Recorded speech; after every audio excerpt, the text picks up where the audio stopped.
तो भाइयों और बहनों, इन षड्यंत्रकारियों से डरने और घबराने की जरूरत नहीं है।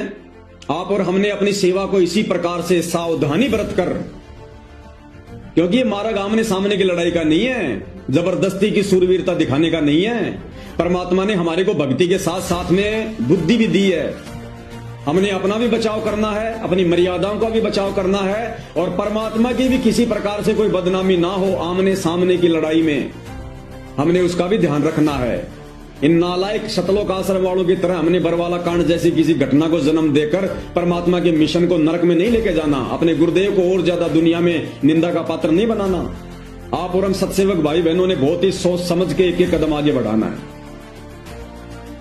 तो आप और हमने अपनी सेवाओं को इसी प्रकार से निरंतर बनाए रखना है, और तन मन धन से भाई और बहनों सेवा में जुट जाओ। तन मन धन से आगे कुछ नहीं बनेगा। यही है वो समय वास्तव में सेवा करने का।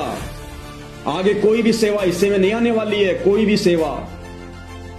जय गुरुदेव ने अपनी भविष्यवाणी में कहा था ना कि महाभारत के बाद एक महाभारत और होगा। तो एक महाभारत तो हुआ था द्वापर युग के अंत में, और जो दूसरा महाभारत है वो ये हो रहा है वर्तमान में संत रामपाल जी के पंथ में। ये महाभारत साध संगति और शतलोक आश्रम मैनेजमेंट के बीच में ज्ञान और अज्ञान को लेकर जो लड़ाई छिड़ी हुई है, ये है वो असली महाभारत दूसरे नंबर का।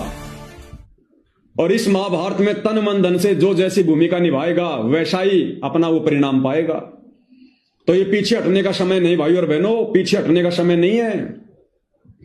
मालिक कहते हैं छाती से छाती मिले, मिले नैन से नैन।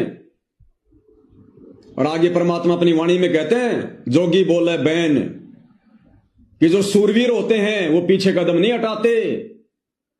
सिंह सूरमा ये कभी भी पीछे कदम नहीं हटाते, हमेशा आगे को बढ़ते हैं, आगे को। तो सभी सत्सेवक भाई बहन तन मन धन से सेवा में जुड़ जाओ। बार बार दास को कहने की आवश्यकता ना पड़े भाई।